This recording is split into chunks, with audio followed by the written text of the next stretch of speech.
Master minds commerce చదవాలనుకునే 10th inter విద్యార్థుల తొలి ఎంపిక.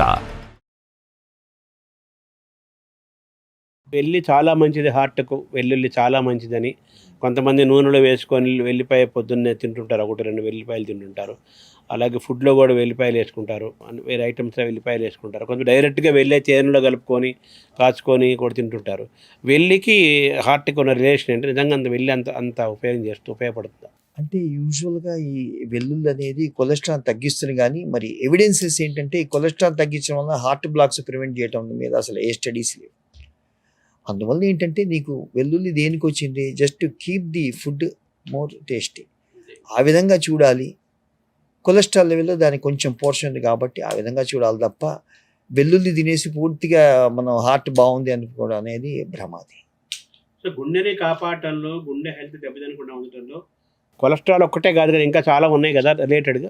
ఒకటి ఏంటంటే మెటబాలిక్ హైపర్ టెన్షను, తర్వాత షుగరు, కొలెస్ట్రాల్, వీటితో పాటు హెరిడిటరీ. ముఖ్యంగా ఏంటంటే హెరిడిటరీగా పేరెంట్స్కి కనుక 55 ఏళ్ళ లోపల హార్ట్ ప్రాబ్లమ్స్ ఉంటే పిల్లలకు కూడా 35-40 ఇయర్స్కి వచ్చే అవకాశాలు ఎక్కువ ఉన్నాయన్నమాట. సో అందువల్ల hereditary plays a significant role.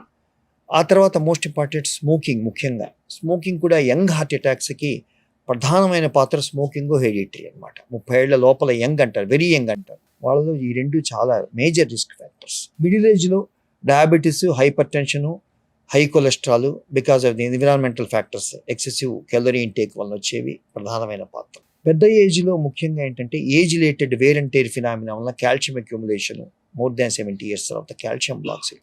So ఇవి ప్రధానంగా రిస్క్ ఫ్యాక్టర్స్. ఇవి కాకుండా ఒకేషనల్గా అప్పుడప్పుడు మనకి స్మోకింగ్ హ్యాబిట్లో కాకుండా అదర్ రిస్క్ ఫ్యాక్టర్స్, కొంతమందికి ప్రెగ్నెన్సీలో ఒక్కోసారి థ్రాంబోటిక్ టెండెన్సీ, కొంతమందికి థ్రాంబోటిక్ డిజార్డర్ అంటే క్లాట్ ఫార్మింగ్ టెండెన్సీస్ ఉన్న వ్యాధులు ఉండటంలో ఈ డైరెక్ట్ థ్రాంబోసిస్ గుండె రక్తాలు కూడా ఎఫెక్ట్ అయ్యి హార్ట్ అటాక్స్ వచ్చే సందర్భాలు ఉంటాయి. సో ఇవి మేజర్గా మనకి తెలియనివి చాలా ఫ్యాక్టర్. ఇన్ఫ్లమేటరీ డిసీజెస్ కూడా ఉన్నాయి, ముఖ్యంగా కొన్ని ఆటోఇమ్యూన్ డిసీజెస్లో ఇవి కూడా గుండె రక్తాలను ఎఫెక్ట్ ఇచ్చి తద్వారా వాస్కులైటిస్ అని, చిన్నపిల్లల్లో కవసాకి డిసీజ్ అని, ఇవన్నీ రేర్ వ్యాధులు. తర్వాత మన హార్ట్ని కాపాడుకోవటంలో మనం తీసుకోవాల్సిన జాగ్రత్తల్లో బ్లాక్స్ ఏర్పడుతుంటాయి అంటుంటారు కదా. ఒక బ్లాక్ పడింది అంటారు, మల్టిపుల్ బ్లాక్స్ అంటుంటారు. దాన్ని ఎలా తెలుసుకోవాలి మన గుండెలు బ్లాక్స్ పడ్డాయని? సో ఫస్ట్ ఏంటంటే ఈ బ్లాక్స్ అనేది ఒకటి మేనిఫెస్ట్ అవ్వచ్చు, లేకపోతే మేనిఫెస్ట్ అవ్వకుండా సైలెంట్గా ఉండొచ్చు. సైలెంట్గా దాన్ని సైలెంట్ ఇస్కీమియా అంటాం అన్నమాట మెడికల్ భాషలో. అదే మేనిఫెస్ట్ అయితే 2 రకాలుగా మేనిఫెస్ట్ అవుతుంది. ఒకటి ఉపద్రవంలాగా మేనిఫెస్ట్ అవుతుంది, అక్యూట్ కరోనరీ సిండ్రోమ్స్ అంటారు, దాన్ని హార్ట్ అటాక్స్ అంటారు. దీంట్లో మేజర్ హార్ట్ అటాక్స్ ఏమో ఎస్టీ ఎలివేషన్ ఎంఐ అంటారు, మైనర్ హార్ట్ అటాక్స్ అంటే నాన్ ఎస్టీ ఎలివేషన్ ఎంఐ అంటారు. రెండోది ఏంటంటే క్రానిక్, అంటే నడుస్తుంటే నొప్పి రావటం, రెస్ట్ తీసుకుంటే తగ్గటం, దాన్ని chronic stable angina or variable threshold angina అంటమాట. ఇవి మేనిఫెస్టేషన్స్. అన్మానిఫెస్టేమో సైలెంట్ ఇస్కీమియా అంటమాట. సో ఇవన్నీ మేనిఫెస్టేషన్స్లో హార్ట్ అటాక్స్ సస్పిషన్ చేస్తారు కార్డియాలజిస్ట్. చూసి క్రానిక్ స్టేబుల్ యాంజియోనా అయితే కనుక టీఎంటీ పాజిటివ్ ఉంది కనుక ఎందుకంటే మనం యాంజియోగ్రామ్ చేయిస్తాము. అదే కనుక సైలెంట్ షుగర్ వాళ్ళలోను, పెద్ద ఏజ్లోను, ఆడవాళ్లలోను, అట్లానే కొంతమందికి ఏంటంటే ఈ కొలెస్ట్రాల్ సంబంధించిన వ్యాధుల్లోనూ సైలెంట్ హార్ట్ అటాక్స్ ఉంటాయి. సో ఈసీజీలో మార్పులు కనుక ఉండి సైలెంట్ చేంజెస్ ఉండి ఏ కష్టం లేకుండా ఉన్న వాళ్ళకు కూడా ఈ సిటీ యాంజియో చేయిస్తాం. ఎందుకంటే ఏ మనిషికి ఏ కష్టం లేకుండా ఉంటే నీకు హార్ట్ ప్రాబ్లం ఉంటే ఎవరైనా నమ్మరు, న్యాచురల్. అది తిమ్మరు చెప్పినట్టుగా పెద్ద గీత ఉంటే మనం చిన్న గీత చూపించాం. నీకు ఏ కష్టం లేకుండా నీకు కష్టం ఉంటే ముందు జనాలు దిగ్భ్రాంతి లోనవుతారు. ఇప్పుడున్న కాలంలో అంటే డాక్టర్లు భయపెడతారు ఊరికైనా కమర్షియల్ అంటే. ఈ బ్యాక్గ్రౌండ్లో ఒక్కోసారి ఏంటంటే ఈ హార్ట్ సిమ్టమ్స్ గ్యాస్ట్రిక్ ట్రబుల్ రూపంలోను, అంటే కడుపులో మంట, అదేదో గ్యాస్ ట్రబుల్ అనుకోవచ్చు మనం.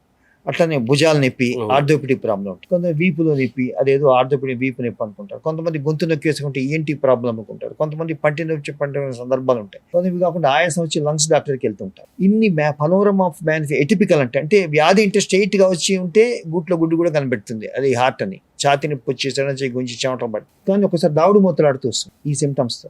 అప్పుడు వాళ్ళకేంటి తర్వాత డాక్టర్గా మేము ఏంటంటే ఏంటి ఈసీలో చేంజెస్ ఉన్నాయి, ఎప్పుడైనా వచ్చింది అంటే అవునండి అప్పుడు ఏదో వచ్చి చెమటలు పట్టింది, అట్లయితే మీకు ఏంటంటే సిటీ యాంజియో చేయించుకోండి అని చెప్తాం అన్నమాట.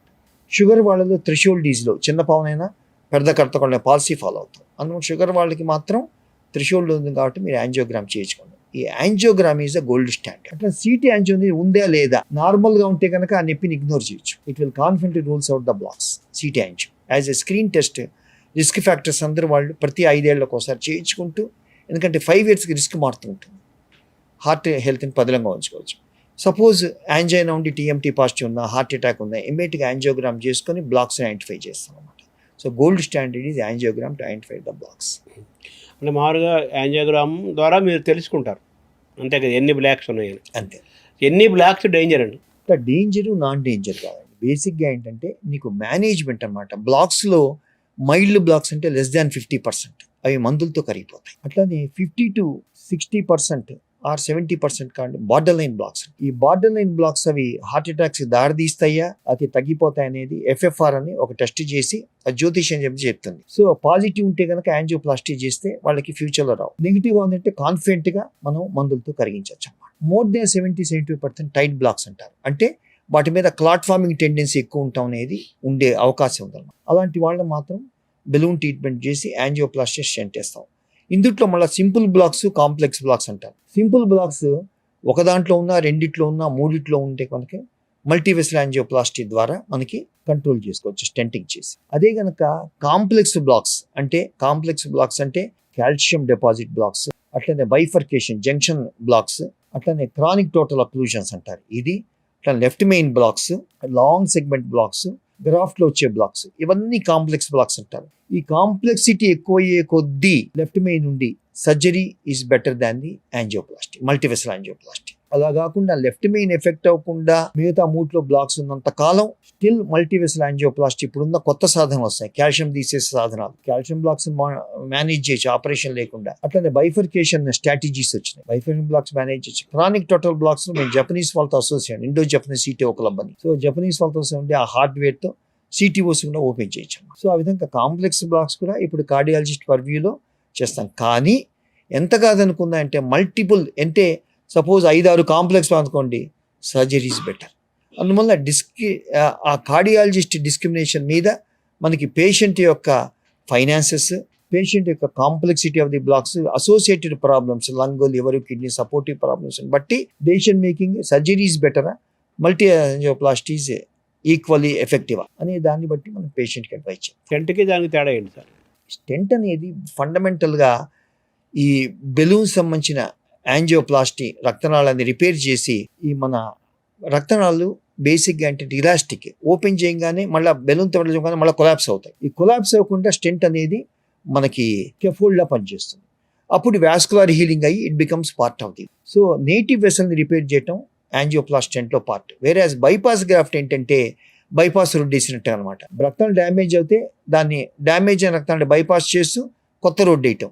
సో దట్ బ్లడ్ సప్లై డైరెక్ట్గా మజిల్కి అవుతుంది అనమాట బైపాస్ రోడ్ ద్వారా. సో అందువల్ల బైపాస్ అనేది ఆ విధంగా యాంజియోప్లాస్టీ అనేది రిపేర్కి ఉపయోగం.